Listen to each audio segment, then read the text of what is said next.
Un gran debate que se abre cuando empieza uno a desmenuzar los saberes populares es como cuando uno quiere desmenuzar las culturas orales. Los saberes populares están rodeados más que de escritura, de un saber oral, de una transmisión oral de generación en generación, pero también gestual, de danza, de lugares que cada uno ocupa en las organizaciones y que cada uno ocupa en la sociedad. Así que desatar esto, para alguien que viene de los sectores populares, siempre te genera la duda a quién estás sirviendo. Si servís a los sectores populares, en que el pueblo va a decir, bueno, qué bueno que está esto sistematizado porque me ayuda a pensar y vamos por más, o si estamos avivando giles y lo utilizarían como para dominar más a la todo este popular. Apartado que nosotros hemos hecho de los saberes populares, nos remitimos casi siempre a saberes muy locales, muy particulares, difícilmente de generalizar. Cuando hablamos de los carnavales, es una vivencia cultural de toda América Latina que se vive de diferente manera, al punto que no se puede generalizar. Ya, solamente en Argentina hay por lo menos 3 grandes manifestaciones, una en el litoral, más vinculada a la exhibición de los cuerpos, más vinculada al carnaval brasileño, otra, la tradición noroeste de Argentina, donde no se juega con agua porque falta agua, donde se juega con harina, por ejemplo, y que está más vinculada al Perú, al Alto Perú, al Virreinato del Perú, y a Bolivia, por supuesto, que es lo mismo.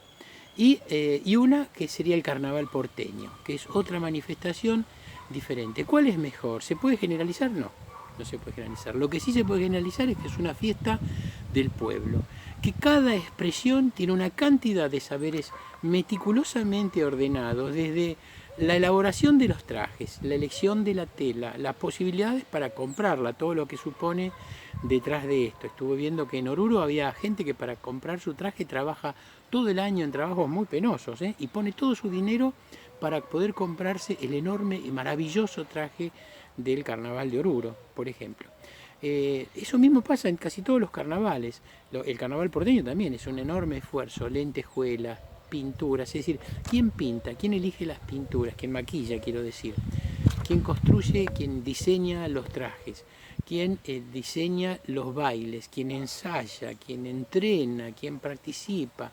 La cuestión de la música, qué música o qué melodías acompañan cada una de las manifestaciones del carnaval. ¿Quiénes participan? ¿Las familias? Algunos sí, otros no.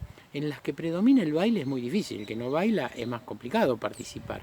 Pero hay otras participaciones que no se ven, que si uno presta atención, acompañando al desfile, hay una cantidad enorme de gentes, de mamás, de hermanos, de primos, de familiares, de amigos, que van acompañando el desfile, no se quedan estáticos como el público.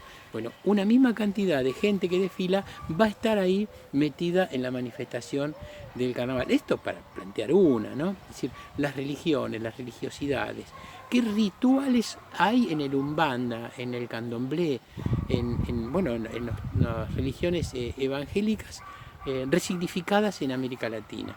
Tenemos para empezar a mirar con mucha atención los saberes populares, la cuestión de la herboristería como una manifestación de saber curar, de saber médico, medicinal.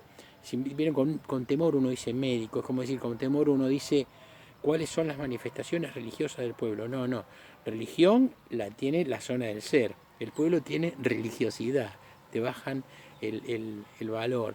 El arte está en la zona del ser, en la zona de la hegemonía.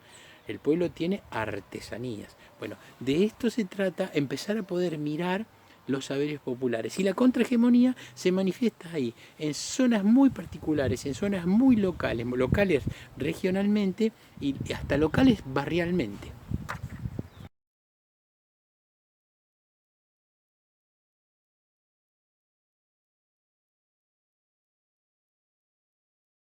En esta misma unidad nosotros trabajamos la cuestión de los epistemicidios, es decir, esos contenidos, esos conocimientos negados, si se quiere, ninguneados por la zona del ser y perseguidos hasta exterminarlos.